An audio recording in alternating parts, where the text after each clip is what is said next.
Breaking news अवां share कंदालूं। नंगर Parker खां नंगर Parker में हाले पोटा भील बिरादरी में प्लाट के पुराने तकरार तां झेड़ो थियो आहे।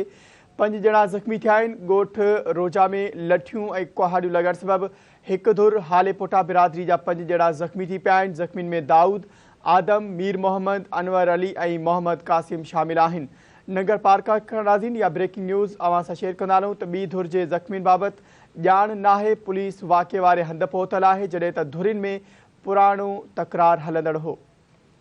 ब्रेकिंग न्यूज़ अवां सां शेयर कंदा हलूं पिया। नंगर पार्कर में हाले पोटा ऐं भील बिरादरी में प्लाट जे तकरार थियो आहे। अवां खे आगाह कंदा हलूं पिया जंहिं सबबि झेड़ो थी पियो आहे। 5 ॼणा ज़ख़्मी थी विया आहिनि। ॻोठ रोजा में लठियूं ऐं कुहाड़ियूं लॻण सबबि हिकु धुर हाले पोटा बिरादरी जा 5 ॼणा ज़ख़्मी थी पिया आहिनि। ज़ख़्मियुनि में दाऊद, आदम, मीर मोहम्मद, अनवर अली ऐं मोहम्मद कासिम हाले पोटो शामिल आहिनि। नंगर पार्कर में ही ख़बर शेयर कंदा हलूं पिया जॾहिं त ॿी धुर जे ज़ख़्मियुनि बाबति ॼाण नाहे। पुलिस वाक़े वारे हंधि पहुतल आहे जॾहिं त धुरियुनि में पुराणो प्लाट जी मालिकी तां तकरार हलंदड़ आहे। पुलिस जो इहो चवणु आहे।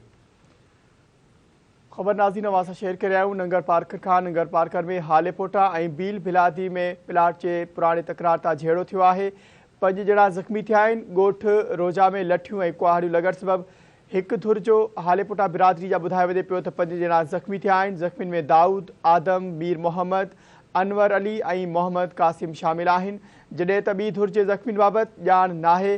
पुलिस वाक़े वारे हंधि पहुतल आहे जॾहिं त धुरिन में पुराणे प्लाट जे मामले तां तकरार हलंदड़ हो।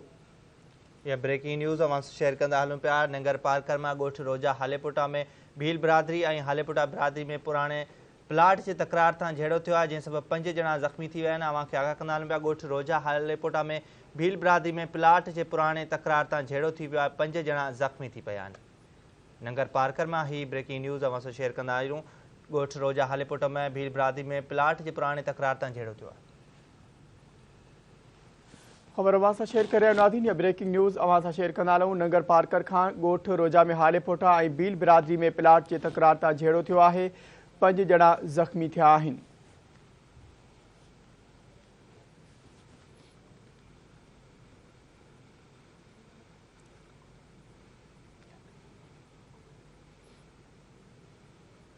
ख़बर के हवाले से नाज़रीन अवां खे आगाह करे आहियूं या ब्रेकिंग न्यूज़ अवां सां नंगर पार्कर का शेयर कंदा हलूं। ॻोठ रोजा में हाले पोटा ऐं भील बिरादरी में झेड़ो थियो आहे। 5 ॼणा ज़ख़्मी थी पिया आहिनि। ज़ख़्मियुनि खे अस्पताल मुंतक़िल कयो वियो आहे।